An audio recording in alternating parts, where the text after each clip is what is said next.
certain characteristics that Oklahoma State fans crave. They like their heroes to be modest and authentic, team players who are true to themselves and love their school. They also like talent.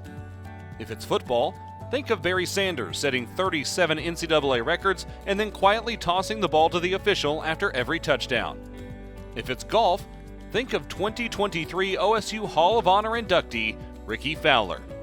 In 2 years at Oklahoma State, Fowler became one of the most popular players in the history of the Cowboy golf program.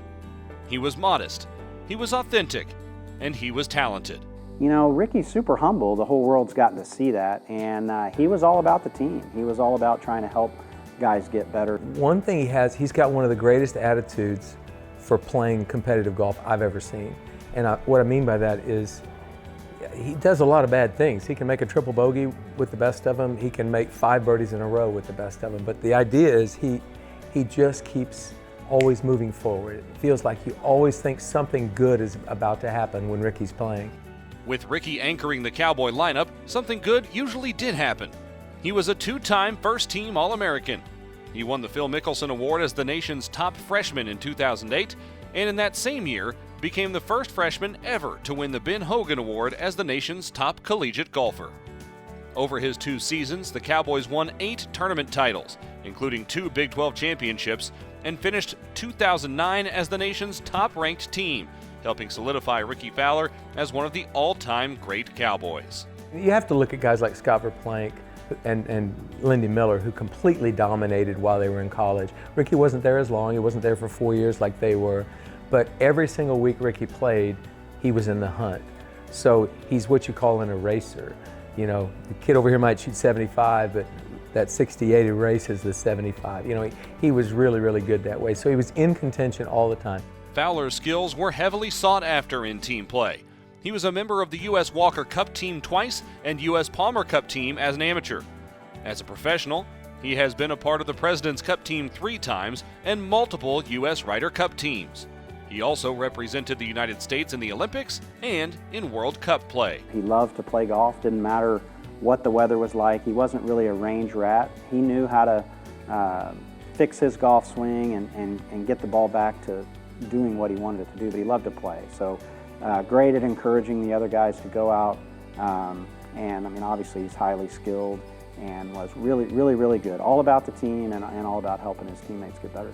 For Fowler, it was as much about attitude as it was skill. You know, he's different than most people in just the way he plays the game. There's an excitement to it, there's a joy. Victor Hovland has that very much as well. Both of them look like they love playing golf, and Rickie definitely did. He played fearlessly. He was an old school kind of throwback player in the way he would shape the ball. I was the women's coach at Oklahoma State the year he was sort of being recruited, starting recruiting. So that summer, I was still the women's coach, and Alan Bratton kept on coming back from these recruiting trips and saying, "Coach, you got to see this kid someday. He's really amazing." And I said, "What's his name?" And he said, "Rickie Fowler." And about a month later, I got the job.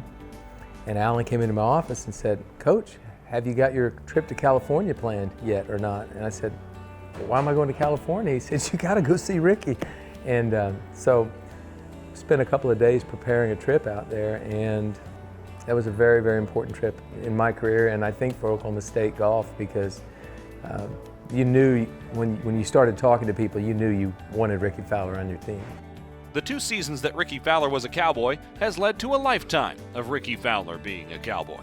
I think every player we've had since he got out of school has had the opportunity to at least play some golf with him. So it's a great resource for us to sell in recruiting, and then actually, again, you're not selling anything, it's just the truth. Honestly, Rickie's, I'd say, one of the, if not the best Oklahoma State alum, as far as was so involved with the team. He always comes back, he gives his time, he talked to us multiple times while we were in college. Rickie's a class act and a great Cowboy, and fortunate to have him as my friend. After the NCAA championship at Inverness, he promised me, he said, "Coach, I'm going to wear orange on Sundays, and I'm going to help the university after I leave." And I don't know of anybody who's helped their university any more than Rickie has by wearing the colors on a Sunday. He's been amazing. He was true to his word on that. Rickie Fowler is now a member of the OSU Athletics Hall of Honor But even more importantly, he's one of us.